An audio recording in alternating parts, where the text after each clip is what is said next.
1978 அவருக்கு நல்லா தெரியும். நான் சென்னையில் இருந்தால் ஒரு வாரத்துக்கு ஒரு தடையாவது அவர் நான் சந்திப்பேன், நிறைய பேசுவோம். அவர் பத்திரிகை உலகத்தில் ஒரு பெரிய ஜாம்பவான். அவர் பொய் சொல்லி நான் கேள்விப்பட்டதும் இல்லை, பார்த்ததும் இல்லை. அவர் யாருக்காகவும் பயந்தோ இல்லை தாட்சணியத்துக்காகவோ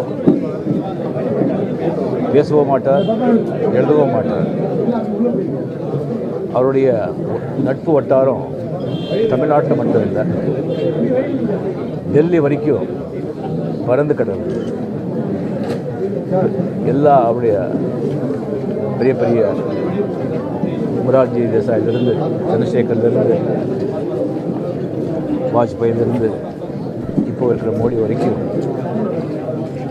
அவர்கிட்ட நெருங்கிய நட்பு இருக்குது. அவருடைய பேச்சுக்கு, அவருடைய சிந்தனைக்கு அவருடைய பெரிய மரியாதை இருக்குது. மிகப்பெரிய மனிதர். அவருடைய எழுப்பு சாதாரணமானவர்கள். அவருடைய எழுந்து தவிக்கும் அனைவருக்கும், குடும்பத்தாருக்கும் என்னுடைய ஆழ்ந்த கண்டலன்சஸ். அவருடைய ஆத்மா சாந்தி அடையணும். நன்றி.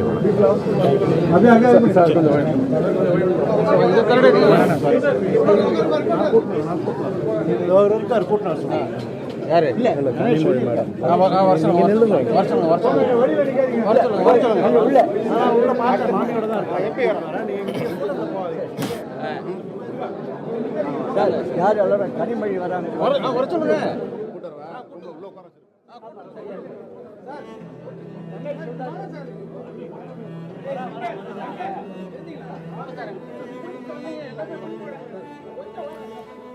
பத்திரிகை துறையில் மிகப்பெரிய ஜாம்பவானாக திகழ்ந்தவர் என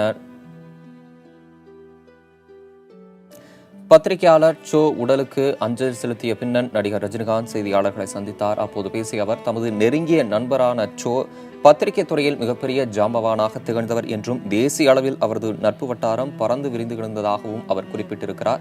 அவரை இழந்து வாடும் அவரது குடும்பத்தினருக்கு தமது ஆழ்ந்த இரங்கலை தெரிவித்துக் கொள்வதாகவும் அவர் குறிப்பிட்டிருக்கிறார். தொடர்ந்து பத்திரிகையாளரும் அரசியல் விமர்சகருமான சோ அவர்களின் உடலுக்கு அரசியல் பிரமுகர்களும், கலையுலக பிரபலங்கள் உள்ளிட்ட பல்வேறு தரப்பினரும் அஞ்சலி செலுத்தி வருகின்றனர்.